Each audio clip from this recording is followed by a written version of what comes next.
दोस्तों नमस्कार। मेरा नाम सोपाल सिंह राठौड़ और मेरे YouTube चैनल पे आप सभी का हार्दिक स्वागत करता हूँ।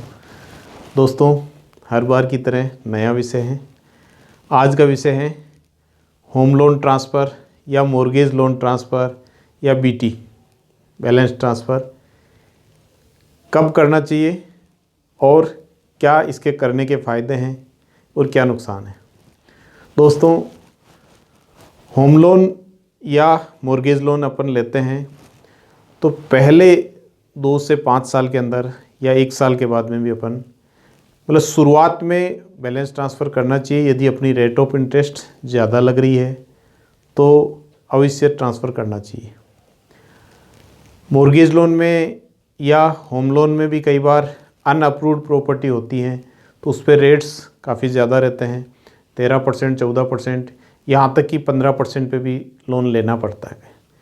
लेकिन इसको आप कई बार ऑप्शन मिलता है, आप ट्रांसफ़र कराते हैं तो उसमें 2%, 3% तक का फ़ायदा मिल जाता है। समय समय पे बैंक से बात करनी चाहिए, बैंक मैनेजर या बैंक के लोगों से अपने को मिलना चाहिए। रेट कम करने के लिए बात करनी होती है, बिना कहे अपने आप नहीं करते हैं।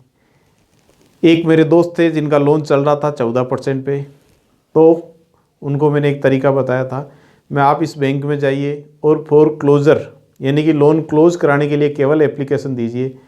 उन्होंने एप्लीकेशन दी और उनकी रेट ऑफ इंटरेस्ट 2.5% कम हो गई, 14 से 10.5, 11.5 हो गई थी। तो बहुत मतलब 2.5% का बहुत बड़ा बेनिफिट मिल जाता है। आप साल भर का यदि ब्याज की बात करो तो काफ़ी डिफरेंस मिल जाता है। अब अपन बैलेंस ट्रांसफ़र कराते हैं या होम लोन ट्रांसफ़र करते हैं तो इसमें क्या क्या खर्चे लगते हैं और कब कराना चाहिए, मिनिमम कितनी रेट अपनी कम हो सकती है उस पर फोकस करना चाहिए। तो सबसे पहले मिनिमम जो रेट की बात करें तो वो है, यदि आपका 0.5 यानी कि % रेट का भी यदि फ़ायदा मिल रहा है तो भी उसको करने में फ़ायदा है, नुकसान नहीं है। अब % का एक कैलकुलेशन है जो मैं बताने जा रहा हूँ। मान लीजिए आपका 50 लाख का लोन है और 7.5% की रेट ऑफ इंटरेस्ट है सालाना, तो आपकी EMI आती है 20 साल के लिए 40,280 रुपये।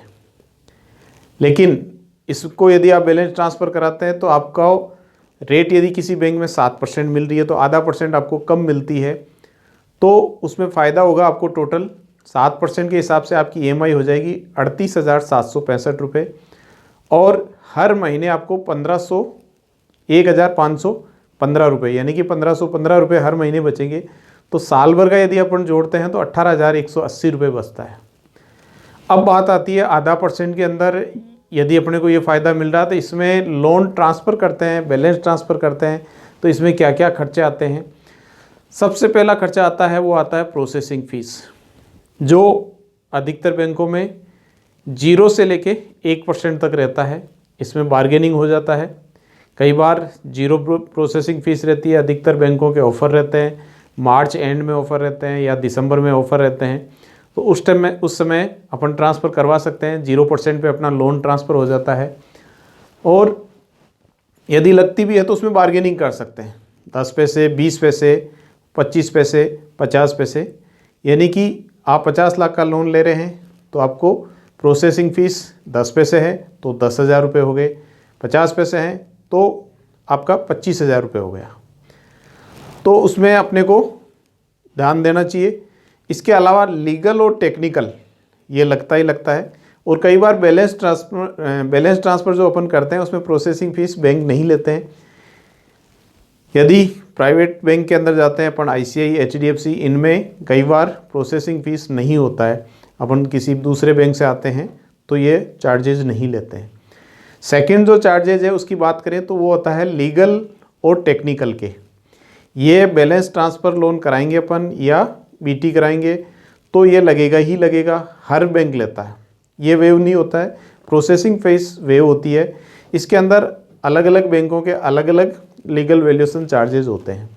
जैसे अपन LIC या HDFC की बात करें तो इनमें मिनिमम 1180 का चेक लगता है। SBI की यदि बात करें तो SBI में 2,790 का चेक भी लेते हैं लीगल टेक्निकल के लिए और 4,745 का चेक भी लेते हैं। तो टोटल अपन खर्चे की बात करें तो ये लगभग 5,000 के आसपास रहता है लीगल टेक्निकल के, अधिकतर बैंकों के 1,000 से लेके 5,000 तक रहता है। इसमें जीएसटी अलग होता है, तो ये अपने को बेनिफिट मिल जाता है। मतलब प्रोसेसिंग फीस आपकी जीरो हो सकती है, लीगल टेक्निकल देना रहेगा। और तीसरा जो खर्चा आता है सबसे बड़ा, वो आता है स्टैम्प ड्यूटी या फ्रैंकिंग जिसको बोलते हैं अपन। स्टैम्प ड्यूटी हर स्टेट वाइज अलग अलग होती है। यदि अभी मैं राजस्थान की बात करूं तो राजस्थान के अंदर 0.25% प्रोसेसिंग फीस स्टैम्प ड्यूटी है, जो आपका टोटल लोन अमाउंट है उसका 0.25%। यानी कि मान लीजिए आप 50 लाख का लोन ले रहे हैं तो 50 लाख के लोन पे आपका लगभग 17,000 के आसपास टोटल स्टैम्प ड्यूटी का खर्चा लग जाता है। 12,500 के आप 12,500 के स्टैम्प हो गए।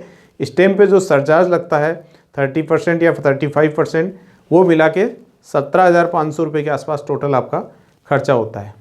तो 17,000 प्लस आप यदि लीगल टेक्निकल के खर्चे को जोड़ें, 5,000 भी जोड़े तो लगभग 22,000 हो गया, और प्रोसेसिंग फ़ीस भी जोड़े तो 10,000, यानी कि टोटल आपका खर्चा हो गया लगभग 32,000।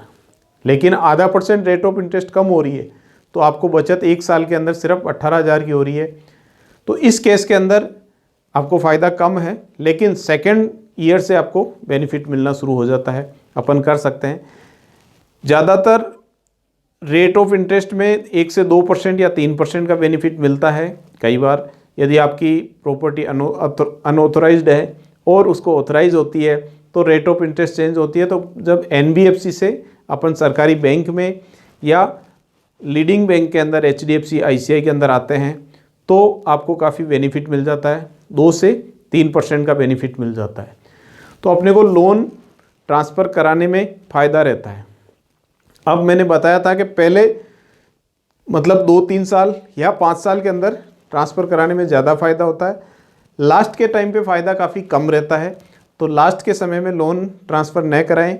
इसके अलावा यदि अपने को अपनी प्रॉपर्टी, अपना मकान सेल करना है तो भी अपने को लोन ट्रांसफ़र नहीं कराना चाहिए, क्योंकि उस टाइम में फिर वो चार्जेस ज़्यादा हो जाते हैं या कोई बड़ा बेनिफिट आपको नहीं होता है। इस तरह से लोन ट्रांसफ़र में क्या क्या बेनिफिट्स है, इसके अलावा इससे संबंधित और कोई क्वेश्चन हो आपको तो आप कमेंट बॉक्स में डिस्क्रिप्शन में मेरे मोबाइल नंबर है, उस पर आप कॉल कर सकते हैं। आपने मेरा वीडियो देखा, इसके लिए आपका बहुत बहुत धन्यवाद। यदि वीडियो अच्छा लगे तो अपने यार दोस्तों को शेयर ज़रूर करें और कमेंट ज़रूर करें। नेक्स्ट टॉपिक के लिए कमेंट्स ज़रूर करें।